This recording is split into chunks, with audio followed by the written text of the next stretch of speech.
Мен Анварбек қызы Динара Зинешева, мемлекеттік қызметшімін. Атырау облысының кәмелетке толмағандардың істері жөніндегі мамандандырылған ауданаралық сотының бас маман сот отырысының хатшысы болып жұмыс істеймін.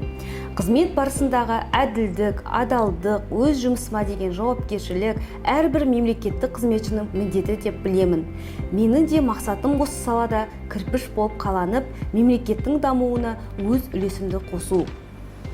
Жақсы маман болу үшін әрине білім, еңбек, ізденіс керек. Таза ортада өмір сүру қоршаған ортаны аялаудан басталады. Жұмыс уақыты сағат 9-да басталады. Барлық қызметкер үшін қойылатын басты талап ол әрине тәртіп. Жұмыстан кешігуге болмайды. Ал менің жұмыс орнымен таныс болайық. Жұмысым осы жерден басталады.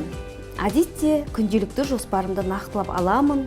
Негізгі міндетім процеске қатысушыларды сот отырысына уақытылы шақыру, сот процесінің аудио бейнежазба құжаттарын ұқыпты, сауапты рәсімдеу, сот актілерін тараптарға уақытылы жіберу, сот процесінің хаттамасын жүргізу, адамдардың келуі туралы баяндама жасау, қаралған істі, оның ішінде сот отырысының хаттамасын рәсімдеу және тағы басқа. Бұл міндеттердің барлығы сот ісін жүргізуді ұйымдастыру процесінде маңызды орын алады. Сондай-ақ сот хатшысының бойында адамгершілік, тұрақтылық, құпиялылық сынды қасиеттер болуы керек. Өйткені менің қызметім шежіре сияқты. Талай адамның тағдырына куә болып, түрлі жағдайды таспалаймын. Бұл тұрғыда мемлекеттік қызметші ретінде жұмысыма үлкен жауапкершілікпен қараймын. Ұжымда жақсы қарым-қатынаста болу, әріптестерге үнемі қол ұшын созу өте маңызды. Достық атмосфераның көңіл күйге де әсер ететіні анық. Жақсы маман болудың тағы бір сыры өзіңді дамыту, ол үздіксіз процесс болуы шарт.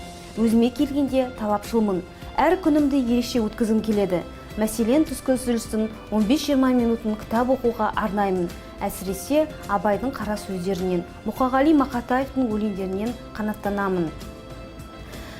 Қызығы мен қиындығы қатар жүретін мемлекеттік қызметшіге артылған жүк ауыр. Әдебінен бастап тәртібіне дейін ел назарында жүреді. Оған себеп билікке деген сенім мемлекеттік қызметшіден басталады. Сондықтан жұмыста басты принциптердің бірі клиентке бағдарлану. Кез келген мемлекеттік қызметші мемлекетіміздің әдеп қағидаларына бойұсыну қажет. Ондағы әр талаптарды ұғынып, жүктелген функцияларды қалтықсыз атқарса, қоғамның сенімі нығаятыны хақ. Мемлекеттік қызметші кәсібиліктен өзге отансүйгіштік, әділдік, адалдық, қарапайымдылық сынды адами құндылықтармен көпке үлгі.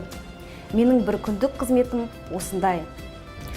Мен қандай кезде болмасын, мемлекеттік қызмет жолындағы жауапкершілік пен сенімділікті естен шығармаймын. Мен жұмысымды жақсы көремін. Мемлекеттік қызмет абыройлы міндет.